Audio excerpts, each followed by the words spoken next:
حج کی راستے میں جس کا انتقال ہو کتنا خوش نصیب ہے وہ بندہ. ابن عباس سے کہتے اے ابن عباس ہم حج کے لیے آ رہے تھے, راستے میں بندے کا انتقال ہو گیا. اچھا, پھر ہم نے قبر کھودی تو قبر کے اندر اژدہا نکلا, دوسری قبر کھودی اس میں بھی اژدہا نکلا, تیسری کھودی اس میں بھی اژدہا نکلا. اب ہم آپ کے پاس سے کیا کریں؟ فرمایا پوری روئے زمین کھود ڈالو تو بھی نکلے گا, چونکہ اس کے کرتوت ایسے تھے. مسلمانوں بھائی اور بہنوں غور کرو, سفر حج میں جا رہا ہے, کرتوت اچھے نہیں ہے تو قبر کا یہ حال ہے.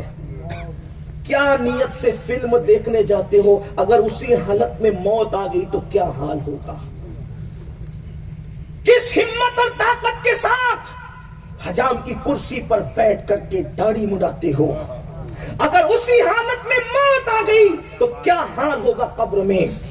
کسی عورت پر پاپ کی نظر ڈالتے ہو, کچھ لوگ تو زنا بھی کرتے ہیں, حالانکہ ایسے لوگ یہاں موجود نہیں ہوں گے انشاءاللہ, اللہ نے چاہا تو ایسے لوگ نہیں ہوں گے, لیکن اللہ کرے ان تک بات پہنچے. کچھ لوگ زنا کرتے, ڈر نہیں لگتا اگر اسی حالت میں موت آ گئی تو اللہ کو کیا منہ دکھاؤ گے؟ قبر میں کیا ہوگا؟ کچھ لوگ کاروں میں گانے لگا کر کے سفر کرتے, ناچتے گاتے سفر کرتے, اسی حالت میں موت آ گئی قبر میں کیا حال ہوگا؟ اللہ اکبر. کچھ لوگوں کا حال یہ ہے, سود کے دھندے کر رہے ہیں, حرام دھندے کر رہے ہیں, جوا کھیل رہے ہیں, اللہ اللہ, اور اسی حالت میں جو سود اور جوئے کا پیسہ پیٹ میں بھرا ہوا ہے, اسی حالت میں موت آ گئی قبر میں کیا حال ہوگا؟ یاد رکھنا, دنیا کے اندر کتنی چٹنگ بازیاں کرنا ہو کر لو, دنیا تو دنیا ہے, یہاں تو ادنا کو آلہ, آلہ کو ادنا, گورے کو کالا, کالے کو گورا, یہاں تو چاپلوسیاں چلتی رہتی ہے. قبر میں کوئی چاپلوسی نہیں چلے گی, قبر میں کسی کی نہ دادا گیری چلے گی, نہ کسی کی بابا گیری چلے گی, وہاں تو اعمال دیکھے جائیں گے. لایا کیا یہ بتا, کیا لایا یہ بتا؟ اس وقت کیا پیش کرو گے؟ کس ہمت سے کرتے ہو داڑھی, کس ہمت سے مڈاتے, کس ہمت سے ایئر فون لگا کر گانے سنتے ہو, کس ہمت سے اللہ اکبر پاپ اور جرائم کرتے ہو؟ اللہ کے بندو وہ قبر ہے, قبر, اللہ کے بندو وہ قبر ہے, قبر. چھوٹی چھوٹی چیزوں پر بھی عذاب ہوا ہے, عذاب قبر. آپ جانتے حضرت عبداللہ ابن عباس نے فرمایا, کیا فرمایا؟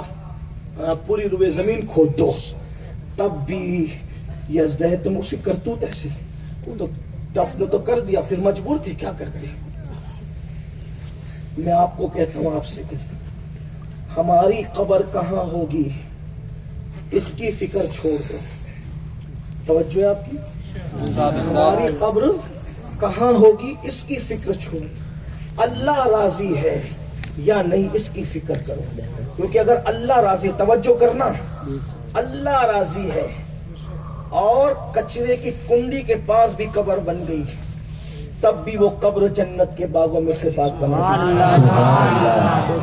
اور اللہ ناراض ہے, محل میں قبر بنے گی پھر بھی گمنام ہو جائے گی. سن لیں آپ, امام حسین کی جب قبر بنی تھی, دفن کرنے والے بھی لوگ نہیں تھے. اٹھا کے پڑھ لو تاریخ, ارے وہاں تو کوئی جنازہ پڑھنے والا, پوچھو محققین علماء سادات بیٹھے, پوچھو. اتنا مجبور کیا گیا کہ خاندان کے لوگوں کو جنازہ تک پڑھنے نہیں دیا گیا. لاشیں اتنی کٹ پٹ کر کے ایک دوسرے میں جڑ گئی تھی کہ 3-4 لاشوں کے علاوہ لاشیں پہچانی بھی نہیں گئی.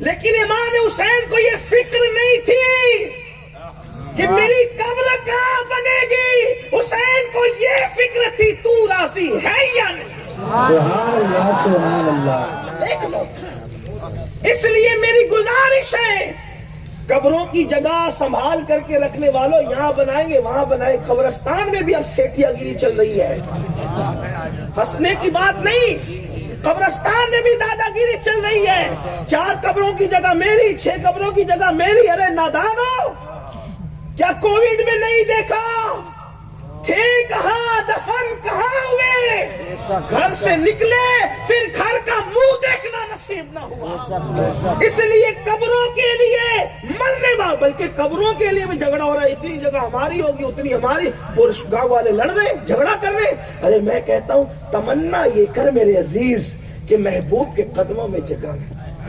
چھوڑ فکر دنیا کی، چھوڑ فکر دنیا کی، چل مدینے چلتے ہیں.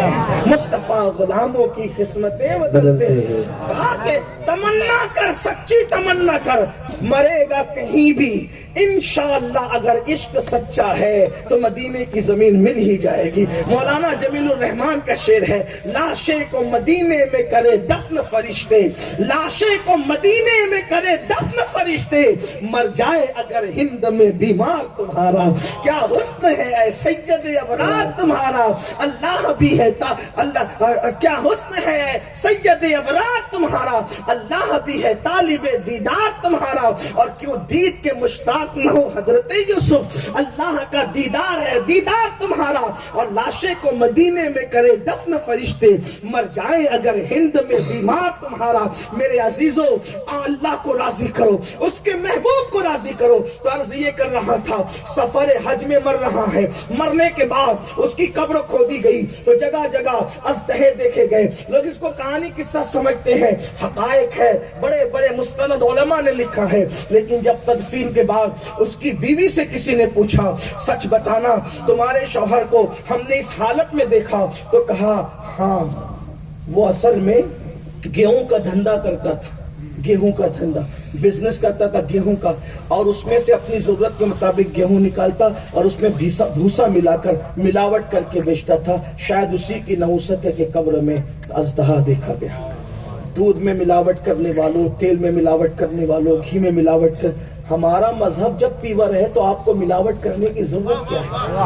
واہ واہ سبحان اللہ. ملاوٹ کا کوئی تصور ہی نہیں ہے.